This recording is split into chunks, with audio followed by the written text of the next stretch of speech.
तरह के केसेस बन जाते हैं, वजह क्या है? गवर्नमेंट को क्या एतराज़ आता है? देखिए, जो मुझे आज समझ आई है, दो चीज़ें हैं।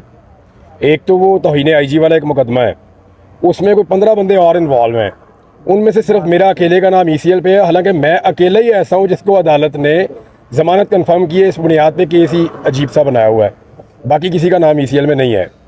दूसरा, अभी कोई एजेंसियां कोई रिपोर्ट दे रही हैं, वो हम पढ़ के देखते हैं कि मैंने कहाँ बम रखा है, क्योंकि इससे पहले मैं पुलिस वालों को बम मारते हुए भी पकड़ा गया हूँ। एक केस में मैंने को पुलिस वालों को पेट्रोल बम बना बना के मारे थे, और कुछ इस तरह की चीज़ें भी मैंने की थी, और वो डंडे भी मैंने पुलिस वालों को मारे थे। मुझे पता चला एक माह पहले, मेरे ख्याल में 1-1.5 माह पहले मुझे पता चला। फिर मुझे उसमें भी इन्होंने काफ़ी दिन अंदर रखा है। तो अब ये देखते हैं कि अब मेरे पे क्या डालते हैं। मैं रॉ का एजेंट हूँ, मैंने कोई बम रख दिया है, किसी जगह पे मैं दहशतगर्दी कर रहा हूँ, किसी चीज़ में इन्वॉल्व हूँ। एजेंसियों की जो रिपोर्टें हैं वो अदालत में भी जमा हो जाएंगी, हमें भी मिल जाएंगी, पता चल जाएगा हमने क्या किया। तो इन्हें आईजी भी है, आईजी साहब। अब तौहीन आईजी है। देखिए, यहाँ सबकी तौहीन होती है, तौहीन के लिए नया कानून भी ला रहे हैं। अगर तौहीन नहीं होती ना, तो पाकिस्तान की आवाम की नहीं होती। वो बेचारे वोट किसी और को डाल के आते हैं, डब्बे से किसी और की पर्ची निकल आती है। सिर्फ आवाम की तौहीन नहीं होती, यहाँ पे रोज़ाना की बुनियाद के ऊपर उनको रोला जाता है, उनको बेइज्जत किया जाता है, उनकी बात नहीं सुनी जाती। हर जगह पे बेचारे कतार में खड़े होते हैं। तो आम आदमी की जानवर जैसी बदतर इन्होंने पाकिस्तान में ज़िंदगी की हुई है। उसके अलावा सबकी तौहीन होती है। और मज़े की बात यह है, जिन लोगों को तौहीन से बचाने के लिए ये हद तक का कानून लेकर आ रहे हैं ना, उनकी शक्लें देखें, वो इस मुल्क के लिए हद तक बने हुए हैं। अच्छा इमरान भाई, बताइएगा कि राना सनाउल्लाह ने रात को अहमद मीर के प्रोग्राम में कहा है कि अगर बात खुसरो तक पहुंच गई है तो फिर सही कहा उन्होंने। आपका क्या मौका, क्या कहना चाहेंगे? नहीं, राणा साहब ने मौक़िफ़ दे दिया, मेरे ख्याल बिल्कुल ठीक मौक़िफ़ दिया। बातचीत तक सब बात आ। देखिए, मैंने ना वो ये जो खुसरा कम्युनिटी के लोग हैं ना, मुख्तलिफ ख्वाजा सराफ, सॉरी मैं मादरत चाहता हूँ, आपने लफ्ज़ गलत इस्तेमाल किया, मैं कंडेम करता हूँ इसको। वो भी इज़्ज़तदार तबका है एक, और वो खुद कह रहे हैं जी कि हम इनको, देखिए ये थोड़े लोग होते हैं और आपस में कनेक्टेड होते हैं, तो वो इनको पहचान नहीं पा रहे। कई लोगों से जो है वो जर्नलिस्टों ने पूछा है, वो लोग खुद भी बता रहे हैं कि जी हम इनको नहीं पहचान पा रहे, हमें नहीं पता ये कहाँ से आए हैं और ये कौन लोग हैं। अब वज़ाकता और सोशल मीडिया ने जिस तरह उनका बहुत सारी चीज़ें सामने ला कर रख दी हैं, तो ऐसा लगता है कि जो रऊफ़ हसन साहब के दुश्मन है, उन्होंने भेस बदल के ख़वातीन के कपड़े पहन के अटैक किया और कुछ नहीं था। अच्छा इमरान राजा साहब, लास्टली हमने आपसे पूछा था कि आपने कहा कि जब भी आऊँगा तो इस्लामाबाद के लिए कोई अच्छी खबर होगी, तो खबर मिचोर हुई या अभी तक नहीं हुई?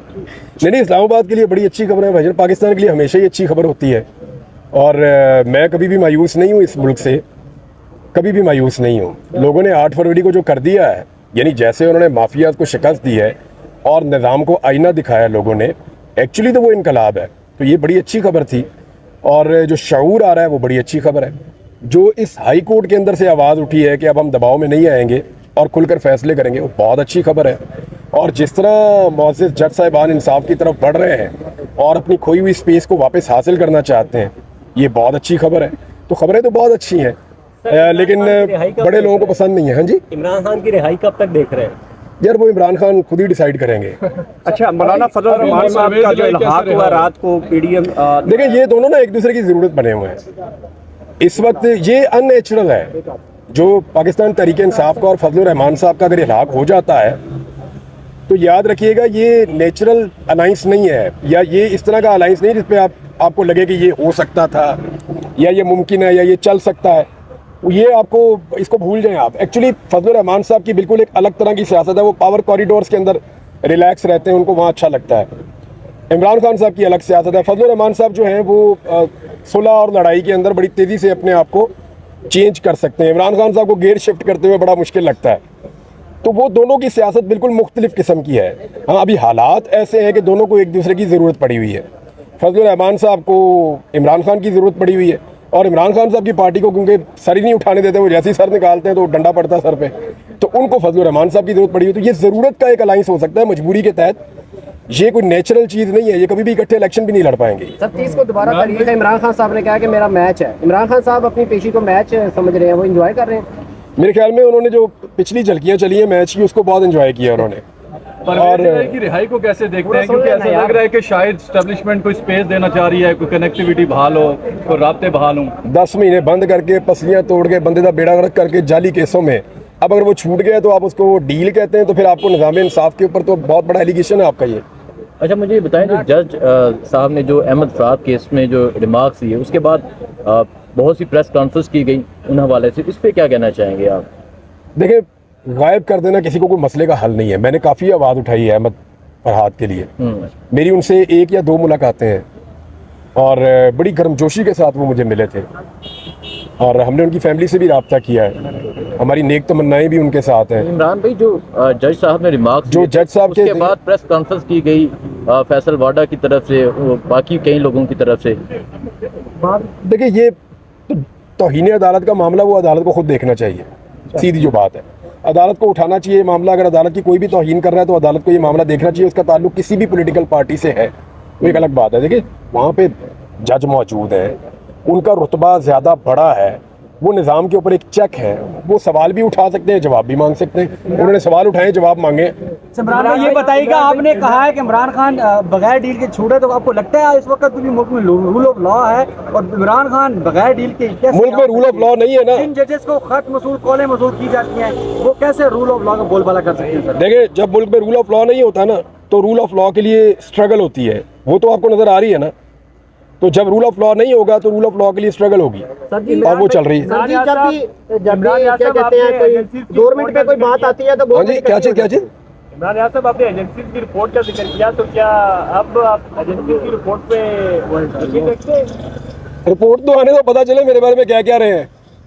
इमरान भाई, मीडिया के हवाले से बंदिश और एक जो है वो कानून भी पेश किया जा रहा है जिसमें तौहीन अदालत का इख्तियार खत्म किया जा रहा है, क्या कहते हैं, क्या कैसे देखते हैं इस कानून को? और मीडिया की जो है एक दफा फिर गला घोंटा जा रहा है। देखिए, मैं आपको एक चीज़ बताऊं, ये जो सॉल्यूशंस है ना, ये एडहॉक किस्म की चीज़ें हैं और ये कॉस्मेटिक्स हैं जो सामने आ रहे हैं। ये जिन लोगों से ये करवाया जा रहा है ना, एक पर्ची के ऊपर, ये जो पंजाब और वफाकी हुकूमत है, एक पर्ची के ऊपर कानून बनाने में जुट जाते हैं। ना इनकी ये काबिलियत है, ना इनकी ये अहलियत है, ना इनको इतनी समझ है। इनके बारे में सभी जानते हैं, सबको पता है कि इनकी काबिलियत क्या है। ये जो पर्चियों के ऊपर कवानीन बना रहे हैं ना ख्वाहिशात के मुताबिक, ये इनके गले का शिकंजा बन जाएंगे। देखिए, मैं आपके सामने खड़ा हूँ ना, ये तौहीन का हद तक का कानून अब आ रहा है ना, मैं पिछले 2 साल से इसके केसेस भुगत रहा हूँ बगैर कानून के ही। भाई, किसी को फिक्स करना होता है तो कानून के बगैर भी फिक्स कर देता है निज़ाम। ये आगे भी लोगों को फिक्स करेंगे।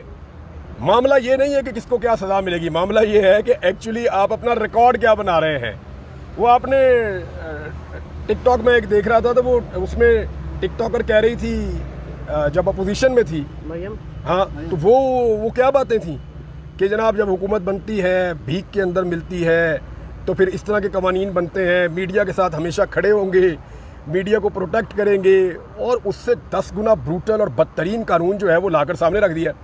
आज जो मुस्लिम लीग नून के जर्नलिस्ट और दानिशवर हैं या उनके अपने करीबी दोस्त हैं, पाकिस्तान पीपल्स पार्टी भाग रही है इससे। उनके अपने जो करीबी लोग हैं वो कह रहे हैं, यार ये आप क्या कर रहे हैं, आपको ये कहा था कि मुफाहमत करनी है, आप तो लेट गए ज़मीन के ऊपर। तो ये अगर इस तरह सियासत और हुकूमत करनी है ना, तो फिटे मुँह फिर कर लें हुकूमत। सर जी, अली अमीन गंडापुर ने एक कदम उठाया है, किर्गिस्तान के बच्चों को लेके आए हैं। वफाकी हुकूमत इस पे जो है ना वो खासा कामयाब नहीं हुई, क्या कहेंगे इस बारे में? जो है ना वो खैबर पख्तूनख्वा की हुकूमत जो है ना वो उन्होंने वो कितने बच्चे ले आएंगे यार? देखें, ये तो वफाकी हुकूमत की जिम्मेदारी थी ना। एक सूबाई हुकूमत कितने बच्चे ला सकती है? वहाँ पे आपके 12,000 बच्चे पढ़ते हैं और बहुत बड़ी तादाद में, हज़ारों की तादाद में मौजूद है। आप सबको तो नहीं 150, 200 करके आएंगे तो कितने आ जाएंगे? आप 10 फ्लाइटें चला लेंगे, 20 चला लेंगे।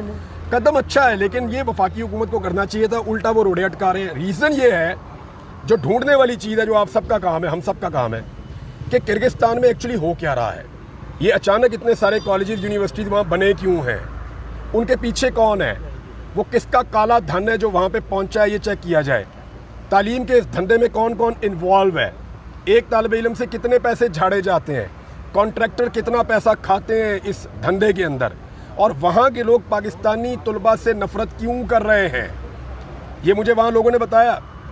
वो ये कह रहे हैं कि जिस तरह से इनके निज़ाम के अंदर हमारे लोग घुस गए हैं ना, और जिस तरीके से हमारे लोग वहाँ पे सिस्टम को या तालीमी सिस्टम को ऑक्यूपाई कर रहे हैं, उनके अंदर और उनके तलबा के अंदर एक रिएक्शन है, स्पेशली पाकिस्तान के खिलाफ। ये वहाँ पे तलबा ने मुझे ये बात बताई है।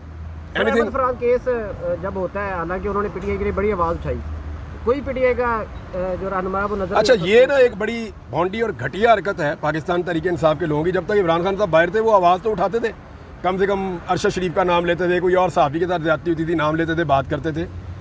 मुझे अच्छी तरह याद है, छोटा सा भी इंसिडेंट होता था ना इमरान खान के दौरे हुकूमत में किसी सहाफ़ी के साथ, तो सारी की सारी अपोजिशन बाजमात उनके घर जाती थी। पाकिस्तान तहरीक इंसाफ का और इस वक्त की अपोजिशन का ये रिकॉर्ड है कि जितना जुल्म इस वक्त सहाफ़ियों के साथ हुआ, एक सहाफ़ी कल कत्ल हुए हैं, एक को 3 गोलियां लगी हैं, वो हॉस्पिटल में पड़े हुए हैं। अहमद फरहाद जो है वो गायब है पिछले 10 दिन से ऑलमोस्ट।